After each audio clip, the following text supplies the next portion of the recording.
Rucher de Crosne, 5h30. Il fait très gris. On se croirait plus tard que ça. Je suis venu sur le rucher pour tester enfin mon prototype de nouvelle boîte de capture, qui est pas complet, mais le plus important y est. Bon, je vois qu'il y a encore des frelons en bas, pas beaucoup, mais quand même des frelons en bas en mode stationnaire. Énormément de frelons vivants ici. Encore une fois, normalement, ils datent du jour. Hein.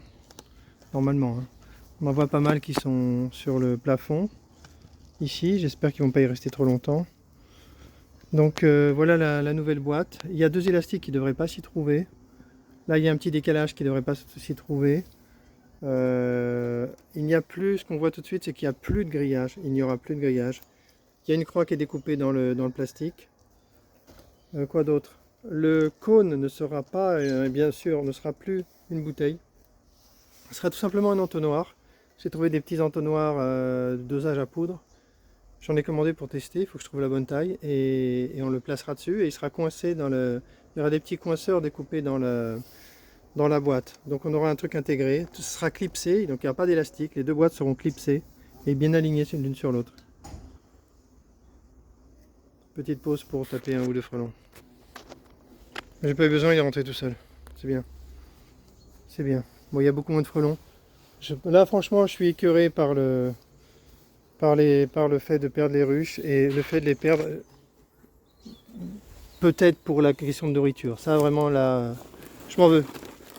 Je m'en veux. Mais en fait, là les détracteurs se rendent pas bien compte que je fais 2 millions de choses de plus que ce que je suis capable de faire. Et que les tests et de s'occuper des tentes, c'est déjà l'année dernière j'avais fait la même chose. Ça prend tellement de temps qu'on néglige tout le reste et là en particulier j'ai jamais pensé à regarder pour voir comment allaient les abeilles même de façon minimaliste. Donc du coup là j'ai pas vu qu'elles crevaient de faim et du coup peut-être qu'elles sont mortes de faim finalement. Bon, elles pourraient aussi être mortes du varroa parce que on a fait des traitements assez tardifs. En fait, c'est comme d'habitude, elles peuvent mourir de n'importe quoi. Donc après, chacun vient et puis donne son explication docte pour dire c'est ceci, c'est cela. Et en fait, c'est gratuit, il n'y a pas de preuve, c'est complètement gratuit. Puisque quelqu'un va dire c'est parce que tu n'as pas fait de traitement varroa. Un autre, c'est pour dire que tu as fait un traitement varroa, anti-varroa à l'arrache. Sauf que sauf que les colonies étaient visiblement déjà détruites avant la date standard pour les traitements anti-varroa, qui sont pour l'acide plutôt fin août, début septembre. Je pense que les colonies étaient déjà compromises avant ça. Le frelon qui avait rentré dans la ruche là. Quoi d'autre? Les traitements à l'acide un peu à l'arrache, ça c'est assumé, parce que pour moi c'est du foutage de gueule. Les petits trucs à ailettes, c'est du foutage de gueule, c'est n'importe quoi. Ça n'a aucun sens, aucun sens. La précision qui est donnée, c'est pas possible. C'est pas possible, c'est de la pseudo-science. C'est de la science pour justifier le prix qui est maintenant passé à 9 euros pour les boîtes en plastique. Là, 9 euros, déjà moi quand je les avais payées, c'est 5 euros, je trouvais ça incroyable. Là maintenant c'est 9 euros. Enfin, c'est aussi pour ça que nous on va cartonner pour du business. Parce que nous, les produits qu'on vend, on va les vendre avec des marges normales, raisonnables. Pas des x10. Comme les osmoseurs, il y a des gens qui font x10 sur les osmoseurs. Il y a des osmoseurs qui sont vendus 1000 euros. Ils coûtent une centaine d'euros à fabriquer, une centaine de dollars à fabriquer. Donc les marges sont complètement n'importe quoi. Donc nous, les osmoseurs, on fera une marge tout à fait normale. Sur les perches, c'est pareil. Sur les perches, on a déjà 5 contacts qui sont intéressés. On a déjà une commande. Donc je pense que les perches, on va cartonner tout simplement, juste en faisant un business réglo, voilà, c'est tout. Pour les osmoseurs, ce sera pareil. Pour les tentes, c'est déjà ce qu'on a fait. Donc je suis quand même pas du tout content de moi d'avoir perdu toutes ces colonies et donc ça va m'obliger à réfléchir pour l'année prochaine. Il semblerait même que les apiphiles ou les apiculteurs à qui j'ai donné des abeilles se débrouillent mieux que moi sur certains ruchers, alors qu'ils n'ont rien fait de plus que moi en fait, hein, puisque par exemple pour les traitements anti-varroa, j'ai fait exactement les mêmes ici qu'à Montgeron. Et je vais aller vérifier, mais à Montgeron, je pense pas que les colonies soient compromises. Pour l'instant, aucune n'est compromise. Bon, je vais aller voir, on sait jamais. De toute façon, il se peut très bien qu'à Montgeron, j'en perde beaucoup. Les 2 dernières années, j'ai commencé à conserver des colonies à Montgeron. C'est relativement nouveau, hein. Alors, ici, quand même, si on fait le bilan ici, ça fait des années que je suis ici, au moins 5 ans, j'ai jamais réussi à garder des colonies sur ce rucher en fait. Et ça, même en faisant n'importe quoi, par hasard, j'aurais dû en garder. Donc il y a peut-être un problème spécifique sur ce rucher. Et pourquoi pas? Pourquoi pas? Il y a quelque chose, hein. Je pense même pas à du vandalisme. Le vandalisme, ça existe, hein. Il y a Jean-Jacques qui m'a raconté qu'il a ces petites cordelettes, j'ai peut-être déjà dit, mais c'est pas grave, je sais plus à qui je l'ai raconté. Et les petites cordelettes étaient coupées, donc moi je lui dis bon bah c'est pas grave Jean-Jacques, nos cordelettes sont pas terribles, on va les remplacer. Et en fait il s'est rendu compte que c'est quelqu'un, c'est son voisin de jardin communal, de jardin partagé, qui était pas content de s'être fait piquer par une abeille et puis qui a été voir la mairie, il s'est fait bouler et du coup bah il est venu couper les. Donc il a mis une petite caméra, il a piégé le gars et le gars va se retrouver, les gendarmes sont venus et il va se retrouver, le type va se retrouver au tribunal. Waouh. Donc bon, penser qu'ici il y aurait du sabotage, je pense pas parce que j'ai jamais eu de retour négatif des voisins, jamais, et je pense il l'aurait dit, hein, parce que par exemple quand il y a des frelons qui sont un peu trop présents, ils le disent, donc il n'y a pas de souci. Donc il l'aurait dit tout simplement. En plus ils ont toutes les excuses pour me faire partir, puisque ici on n'est pas réglementaire. Il y a des jouets pour jeunes enfants juste ici, donc ce serait très facile de nous virer. Donc c'est pas ça, c'est pas ça. Par contre, plus je réfléchis sur l'eau et plus je pense que quand on va installer l'eau propre, on va avoir des bénéfices et un jour on dira mais comment on a pu ne pas donner de l'eau aux abeilles, c'était tellement évident. Ça c'est mon intuition. Et là j'ai Georges qui m'a fait retour sur ses tentes. Ses tentes, lui, il est vraiment très gentil parce que je n'ai pas l'impression que ses tentes marchent très bien. Mais en tout cas, il m'a dit que lui, il donne de l'eau propre à ses abeilles depuis toujours.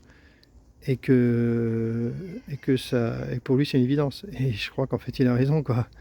Il a raison. Il est en avance comme il dit. Bah oui, il est en avance. Il est en avance en fait. Il faut donner de l'eau propre aux abeilles, c'est une évidence. Ici par exemple, évidemment on ne pourra jamais le prouver, mais ici par exemple, si dans le contexte il y a une source d'eau évidente pour les abeilles et que toutes les abeilles toutes les années vont sur cette eau qui est polluée, bah, c'est fini en fait. Toutes les abeilles sont condamnées de manière inéluctable, tôt ou tard. Donc ça, c'est pas du tout impossible, c'est pas imaginatif, c'est tout à fait possible. Donc, donner maintenant, c'est clair que je vais travailler rapidement pour donner de l'eau à l'intérieur des ruches pour être sûr qu'elles prennent cette eau. Donc voilà pour ça. Allez, il faut que je m'active un peu. Je vais retirer la boîte qui a beaucoup d'abeilles et je vais mettre la nouvelle boîte. C'est pas la boîte, hein, vraiment, c'est vraiment un prototype, mais là j'ai la clé à tester sur cette boîte. C'est-à-dire faut pas que les frelons ressortent. Il faut qu'ils aillent en haut où il y a de l'oxygène et il faut que les abeilles puissent sortir. Allez, petite pause, je vais remplacer là, en faisant gaffe parce qu'il y a vraiment beaucoup de frelons ici. Je vais faire attention, allez, pause. Alors c'est une boîte là, remplie de frelons. Et la nouvelle boîte qui est là. Donc elle est posée sur les montants croisés, il faudra trouver un système pour la fixer. Bah, là j'ai mis avec des élastiques, je sais pas si c'est suffisant. Donc voilà, je vais essayer de balancer des frelons dans la boîte pour voir ce que ça donne.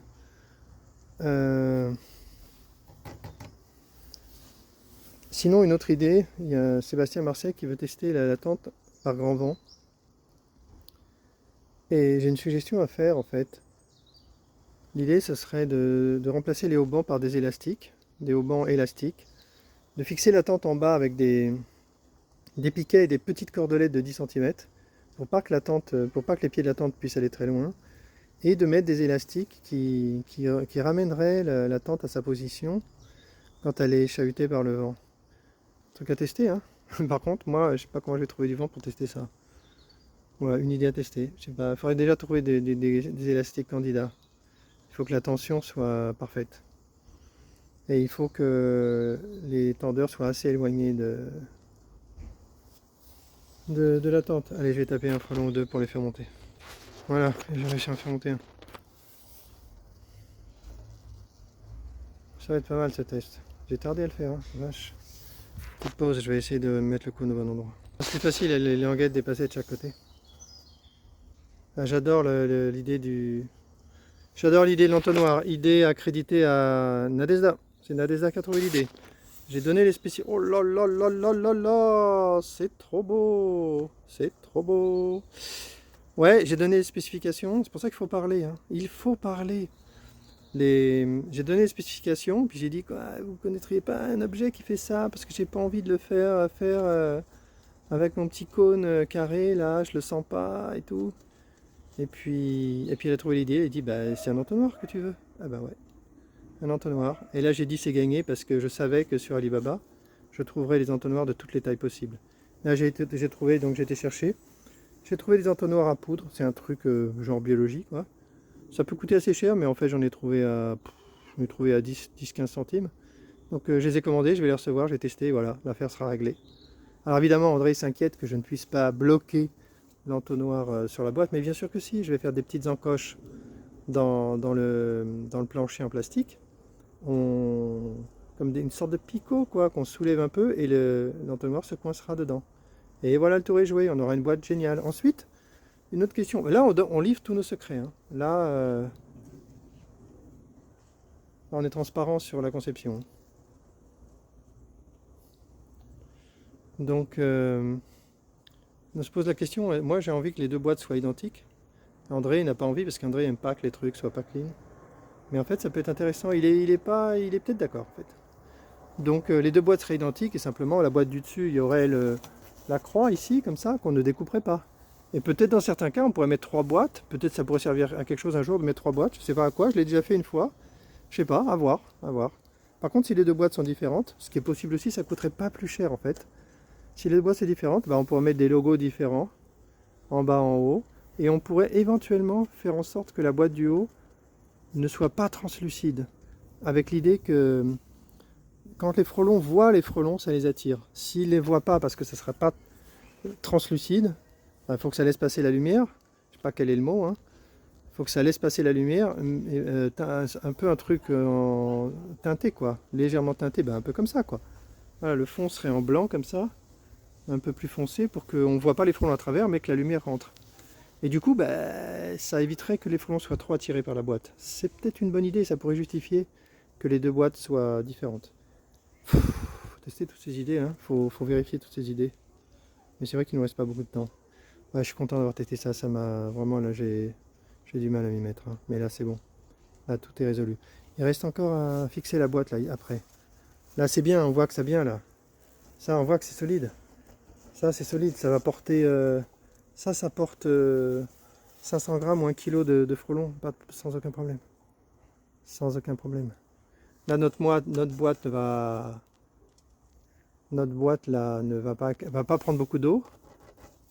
Du coup, il n'y aura pas des frelons qui pourrissent dedans. Ça va être pas mal, hein. Allez, j'essaie de faire monter plus de frelons pour voir mieux comment ça se passe. Mais là, à la limite, c'est plutôt demain que j'aurai le résultat. Parce qu'il ne faut pas que ce frelon-là, faut pas qu'il se regroupe autour du cône. Il faut qu'il s'agglutine en haut où il y a de l'air. Mais là, pour moi, c'est réglé. Ah, je suis bête aussi, il faut tester les abeilles. Il faut que les abeilles sortent. Je vais essayer de regarder ça. Ça, c'est un point clé. Ah, ici, il faut que l'abeille sorte, hein. Ah ouais, il y en a une. Allez, abeille, montre-nous ce que tu sais faire. Il faut que l'abeille monte et qu'elle s'échappe.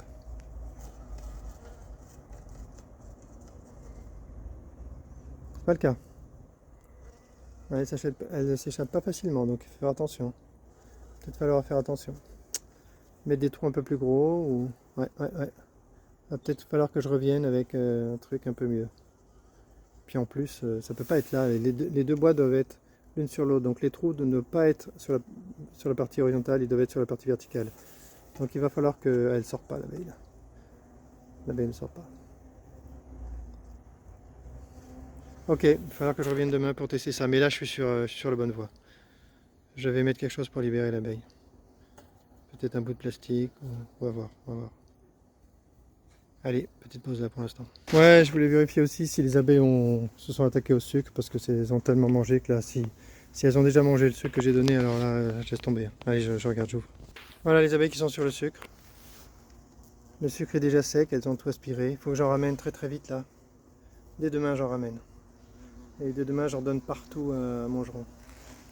Bon, on voit qu'il y a des abeilles quand même. Allez, je referme avant que les frelons s'attaquent.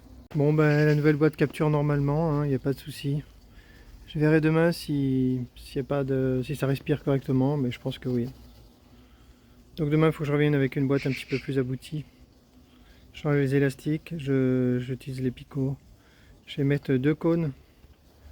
Et puis je vais faire des trous verticalement ici là pour que les abeilles puissent sortir. Il faut tester ça absolument. Là les abeilles peuvent sortir, je suis pas sûr. J'ai fait un petit espace là pour qu'elles puissent sortir. Ouais, il y a la place maintenant, est-ce qu'elles le font, je sais pas. Même un frelon pourrait presque sortir là.